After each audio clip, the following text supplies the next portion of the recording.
So a lot of times when presenting work, we want to show off the wireframe.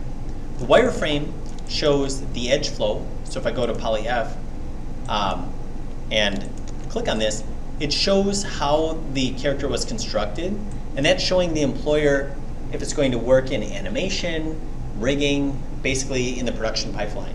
So how do we render out wireframe in Zbrush? Well, actually it's pretty easy. I'm going to go like this. I'm going to go to Subtool. I'm going to turn off the paintbrush on all of these. Again, I'm going to be on solid white. Because the paint is distracting. So I'm going to, again, turn them all off. And you can see I do have a lot of subtools.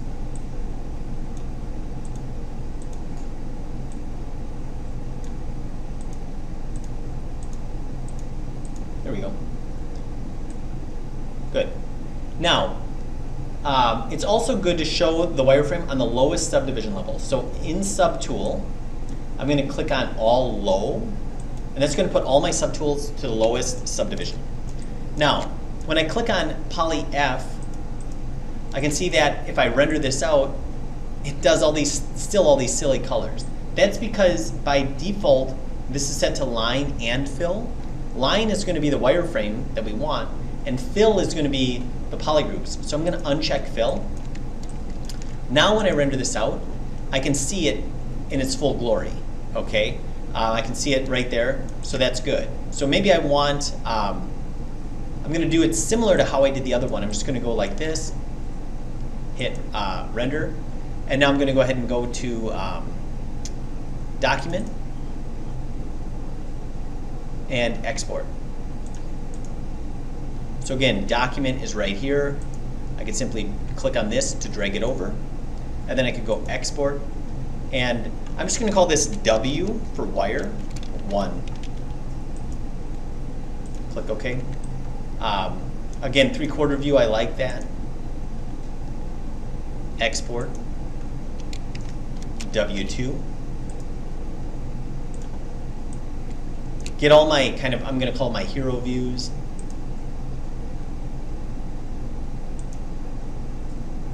W3.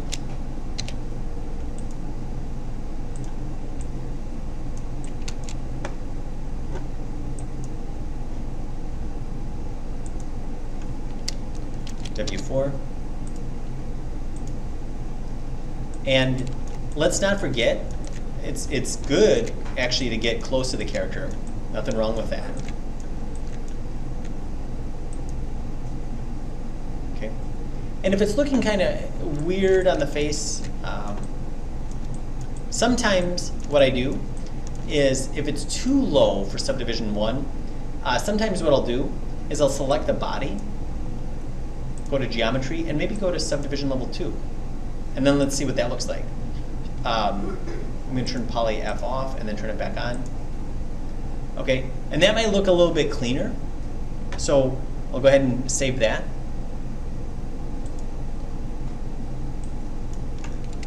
W5.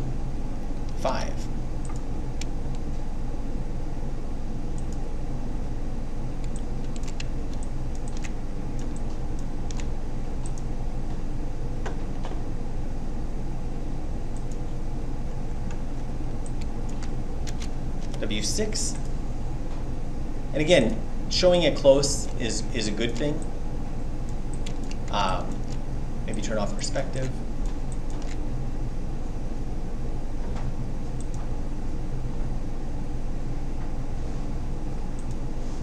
And again, I might not use all of my wireframes. I might composite them in Photoshop. And I can see it looks like there's, it's kind of messed up here. So maybe what I would do is use my move brush and just kind of make some slight alterations. But I feel like for the most part, this is looking pretty good. So same thing if I wanted a wireframe turntable, I would just leave it like this. And you'll notice that for wireframe, I do have to hit BPR for it to kind of like show the wire on everything. So the trick for the turntable is to make sure that you do BPR, then you go here to do the turntable. As long as you don't click on it like that, because if you do the turntable now, it's going to look exactly like this. But if you do it like this, it's going to look like this on every single frame with the shadows and everything. So again, just kind of some tricks to rendering wireframe in ZBrush.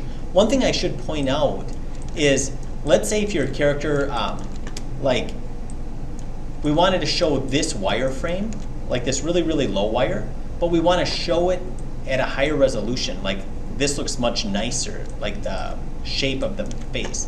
What I can do is I can put it at level 1, and as long as I turn on poly F right now, that's the wire that's going to show. But I can also slide this up, and you can see that the shape of it is going to be the nice shape. So I can't even be at the highest.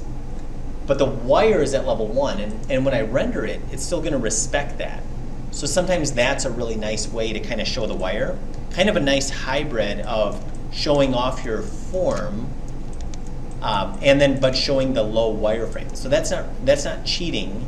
I feel like it's showing nice edge flow and kind of a good compromise on both things there. So just kind of some things to, again, think about when you're creating wireframe.